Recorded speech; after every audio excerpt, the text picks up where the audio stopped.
Words of our Lord Sri Aurobindo. Our Lord Sri Aurobindo says, if desire is rejected and no longer governs the thought, feeling or action, then there is a steady aspiration of an entirely sincere self-giving. The psychic usually, after a time, opens of itself with our love and blessings, says our Lord Sri Aurobindo.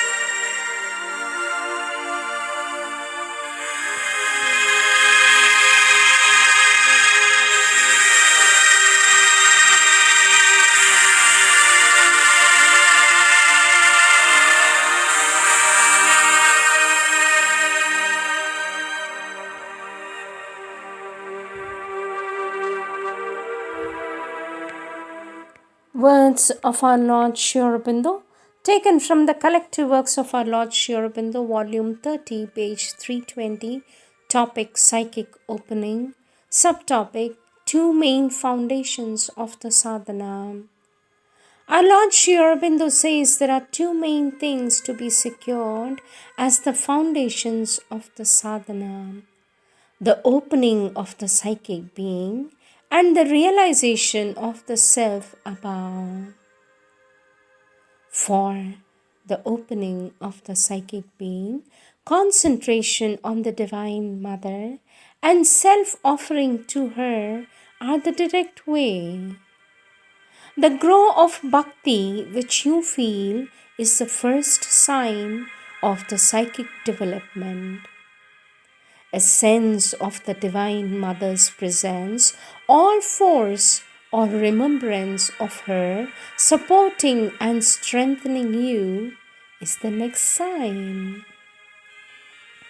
Eventually, the soul within begins to be active in aspiration and psychic perception, guiding the mind to the right thoughts, the vital to the right moments and feelings, showing and rejecting all that has to be put away and turning the whole being in all its moments to the divine alone. For the self-realization, peace and silence of the mind are the first condition.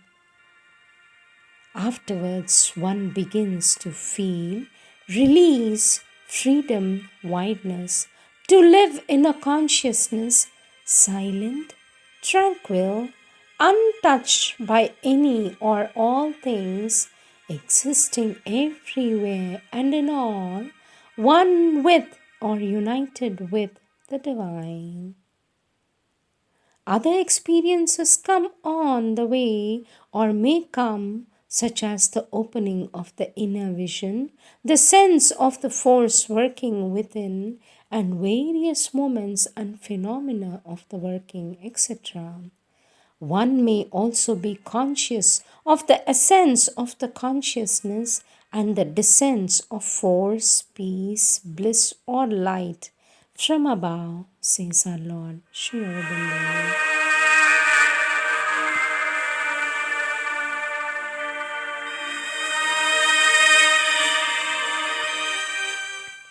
Next topic, sincere self-giving, from the collective works, volume 30 of our Lord Sri Aurobindo's, page 349.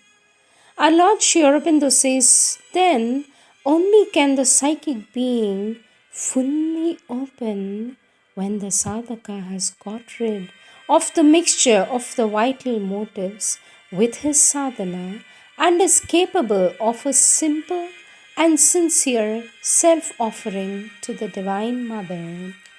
If there is any kind of egoistic turn or insincerity of motive, if the integral yoga is done under a pressure of vital demands or partially or wholly to satisfy some spiritual or other ambition, pride, vanity, or seeking after power, position or influence over others, or with any push towards satisfying any vital desire with the help of the yogic force, then the psychic cannot open, or opens only partially, or only at times and shuts again because it is veiled by the vital activities. The psychic fire falls. The psychic fire fails in the strangling vital smoke. Also, if the mind takes the leading part in the integral yoga and puts the inner soul into the background, or if the bhakti or other moments of the sadhana take more of a vital than of a psychic form, there is the same inability. Purity, simple sincerity, and capacity of an unegoistic, unmixed self offering without pretension or demand are the conditions of an entire opening of the psychic being, says our Lord Sri Aurobindo. There is no approval method of bringing forward the psychic being. It depends on the aspiration, the growth of faith and devotion, the diminution of the hold of the mental and vital ego, and their moments. At a certain point in this development, the screen between the psychic and the rest of the nature thins and begins to break. The psychic becomes more and more visible and active and finally takes over the charge, says our Lord Sri Aurobindo. Que ta volonté soit faite, Seigneur, intégralement. Elle est mon bonheur et ma loi.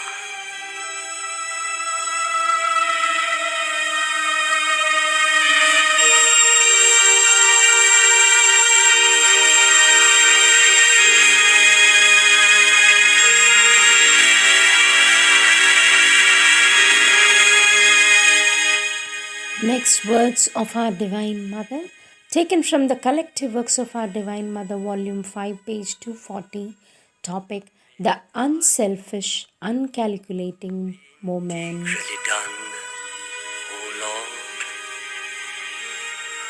It is my happiness and my law.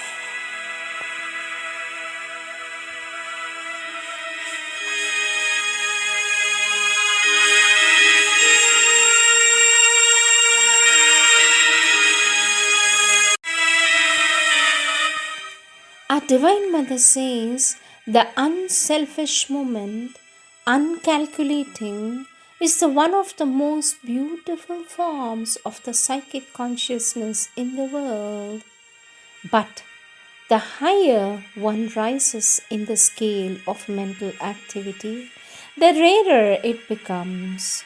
For with intelligence come all the skill and cleverness, and corruption calculation.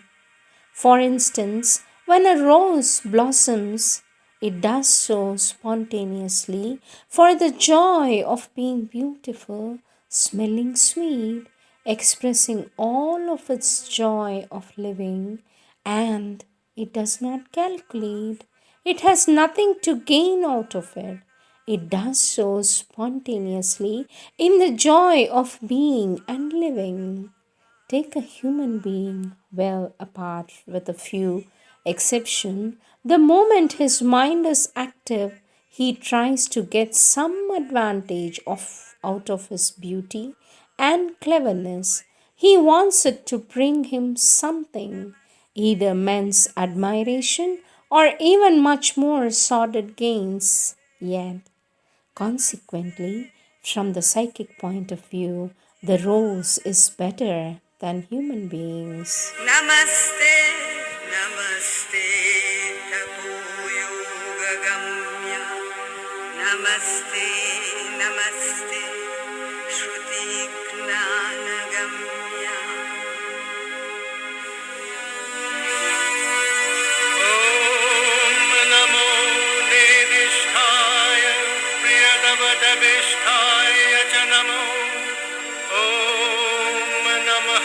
शोधिष्ठाय स्मरहर महिष्ठाय च नमः। ॐ नमो वरशिष्ठाय त्रिनयनयविष्ठाय च नमः।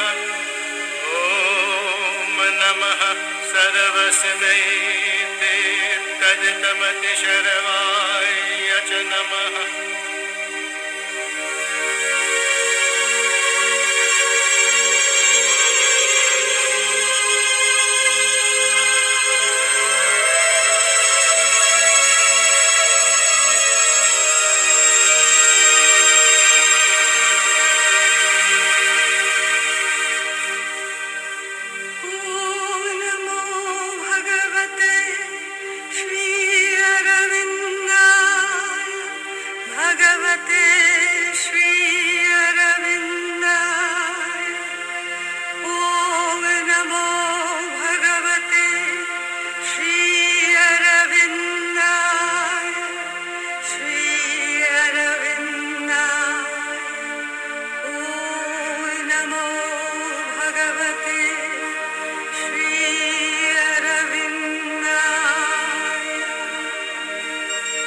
वन्दे देवामुपतिं वन्दे सुरगुरुं वन्दे भक्तजनश्रयं च वरदं वन्दे Shri अरविन्दम्।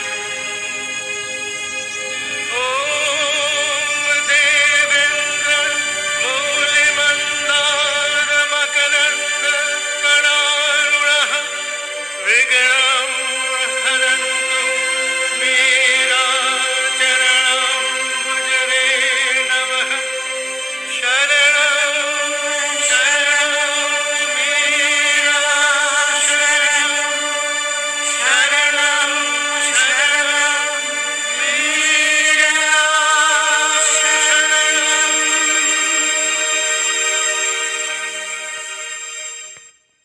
Next topic, the psychic state, taken from volume 3 of our Divine Mother's works, page 158.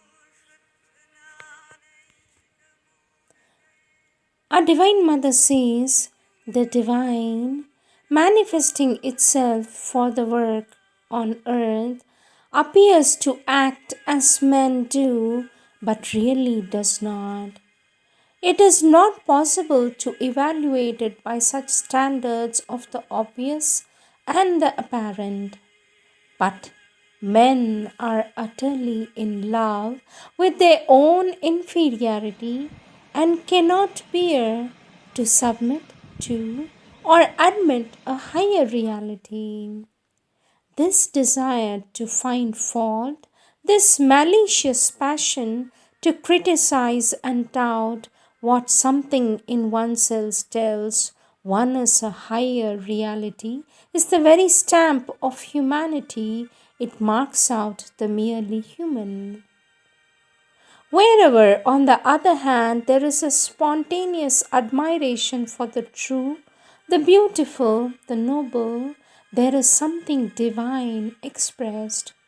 You should know for certain that it is the psychic being, the soul in you, with which your physical consciousness comes in contact when your heart leaps out to worship and admire what you feel to be of a divine origin.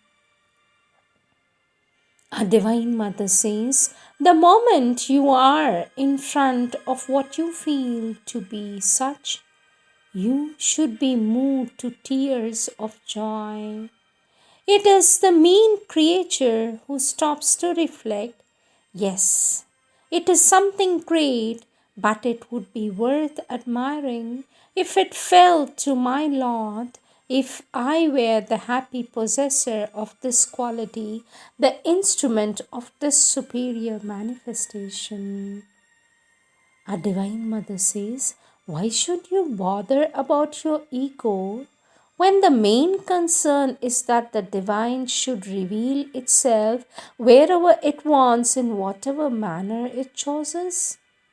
You should feel fulfilled when it is thus expressed. You should be able to burst the narrow bounds of your miserable personality and soar up in unselfish joy. This joy, says our Divine Mother, this joy is the true sign that your soul has awakened and has sensed the truth. It is only then that you can open to the influence of the descending truth and be shaped by it. I remember occasions when I used to be moved in tears on seeing even children, even babies, do something that was most divinely beautiful and simple. Feel the joy, and you will be able to profit by the divine's presence in your midst, says our Divine Mother.